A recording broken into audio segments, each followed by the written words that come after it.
We're just ordinary, everyday people that this has happened to. And it can happen to anybody. I didn't want to believe that it happened to me, but it did. Joyce Ahrens and her family believe that what happened to them was not an isolated incident. One highly controversial study conducted by the Roper poll suggests that hundreds of thousands, even millions of Americans, have memories that indicate that they may have been kidnapped by aliens. Abduction researchers believe these abductions happen generation after generation, as this family from West Plains, Missouri can attest. Their story starts one evening in the fall of 1976, in the presumed safety of their home. I remember just lying there, trying to relax. I'd opened my eyes, I seen a red light flowing across the ceiling, which it almost looked like the Aurora Borealis. Dan and Joyce Ahrens say the room was dark except for the unusual light, which they describe as about 4 or 5 feet in diameter. They say it hovered over the baby's crib at the foot of their bed where their 1-year-old daughter Heather slept. Dan says that when he tried to get up, he found himself immobilized. That was the most frightening feeling I guess I've ever had in my whole life, is not being able to move. I was screaming for him to help me because I couldn't move. And I didn't know that he was paralyzed too. And we both sat up in the bed at the same time. And I said, what the hell was that? The incident was over in what seemed like an instant.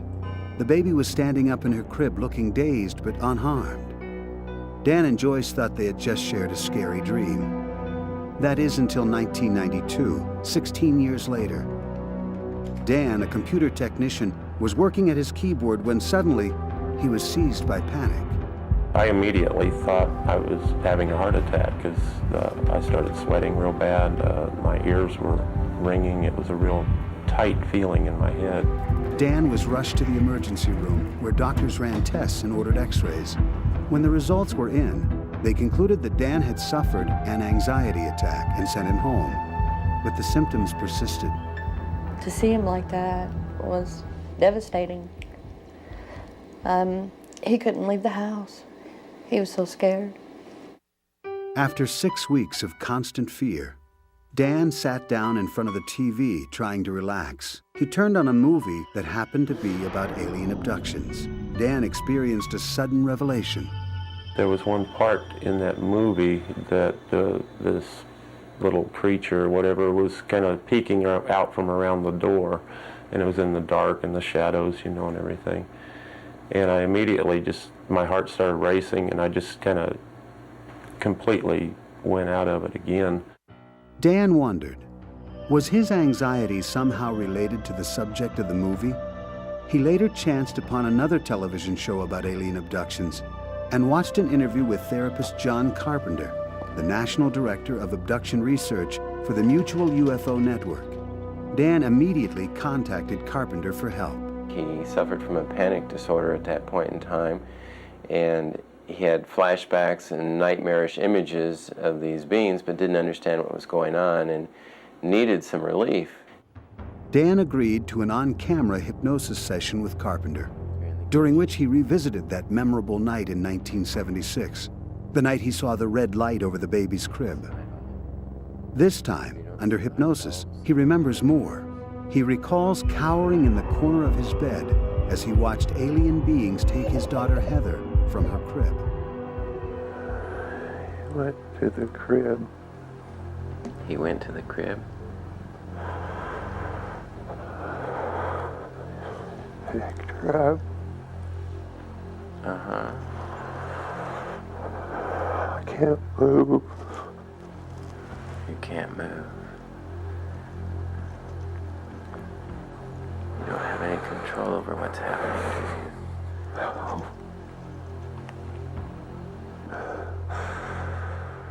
What do you see happening now?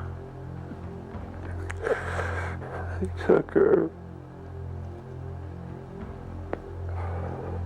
He took her.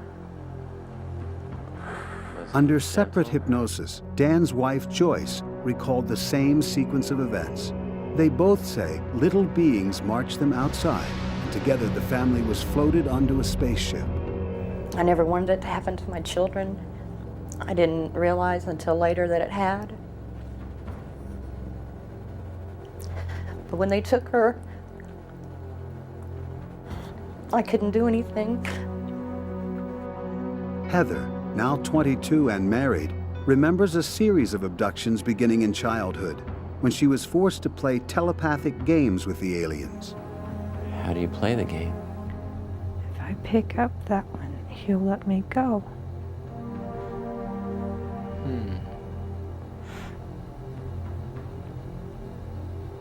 What are you feeling?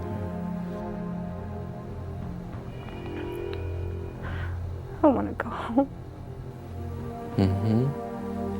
What does he tell you about that? If I pick it up, he'll let me go. The Ahrens family believes alien kidnappers have not only intruded in the lives of their children, but are now visiting one of their grandchildren. He calls them his little buddies that come in his room and play. He said he wanted to watch the ship leave. I'm not going to tell him that it's not real because it is real. Skeptics would say that Dan, Joyce, and Heather could have constructed their stories together before hypnosis.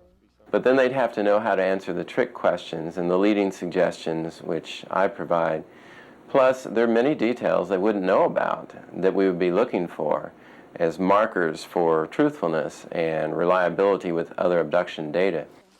Researchers also believe abductees are sincere because of another consistently reported feature of abduction accounts: the insertion of alien implants. I turned my head to the right, and this taller being came over.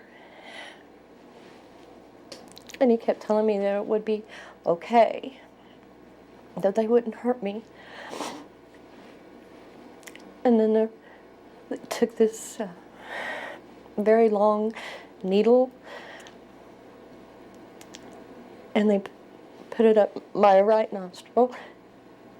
And I closed my eyes when I heard it crunch.